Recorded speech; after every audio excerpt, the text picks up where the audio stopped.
Virgin Hyperloop One. The Hyperloop is up there with artificial intelligence as one of the worst reported tech stories of our time. Rarely is so much written about an idea that until recently had not even been demonstrated at a small scale, where executives' wild claims on conference stages go unchecked, or flagrant stunts are reported on glowingly as a step to an inevitable future of supersonic travel in tubes. Sorry, Elon Musk fans, the Hyperloop is mostly hype. That's a shame, as you don't have to be a commuter into London to know that our transport infrastructure is broken. So the news that Richard Branson is investing in Hyperloop One, now renamed Virgin Hyperloop One, is a significant one. The Virgin brand brings experience and connections in the transport sector through its Atlantic airline, Virgin Trains, and his still nascent space tourism business, and Branson brings leadership clout to a company still reeling from the damage to its reputation by an acrimonious lawsuit between two of its co-founders. Since that lawsuit was settled out of court, the Hyperloop story has seen some not insignificant developments. Elon Musk has, after initially declaring himself too busy to build one, re-entered the race, confirming to Wired plans to build actual Hyperloop routes through his lobbyist venture, The Boring Company.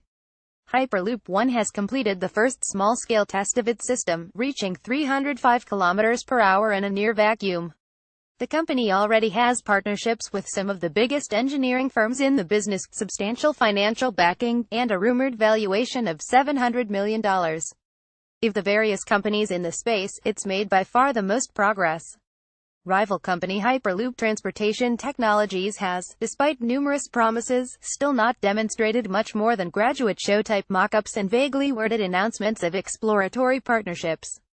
Friday briefing. Virgin Hyperloop One rebrands following Branson investment. However, Branson, while he offers significant business experience and brand name recognition, offers very little in the way of actually getting a Hyperloop built.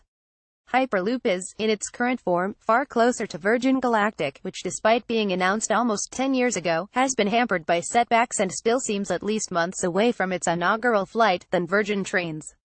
And actually building a Hyperloop still faces enormous, potentially insurmountable challenges. Challenges like, for a Hyperloop to work, it needs huge stretches of level and flat land. Elon Musk's original vision set out a case of a tube resting on pylons running along highway routes, though conventional wisdom has now accepted this was an insane idea, hence the focus of both Musk and VHO on tunneling. Tunneling huge distances right now is unfeasibly expensive, which would eliminate the low-cost element of Hyperloop's initial appeal, failing an order-of-magnitude improvement in the efficiency of tunneling boring machines. In short, for Hyperloop One to succeed, the Boring Company or another has to first. The tunneling problem is also a problem for capacity. If Hyperloop systems were ever to replace conventional trains, the biggest concern isn't necessarily speed but the number of passengers it can carry within the system at peak times. Musk's proposal to make tunnels cheaper is to dig smaller ones, and send electric cars jetting through them on sleds, but a car holds 4 people, and a metro system hundreds at a time.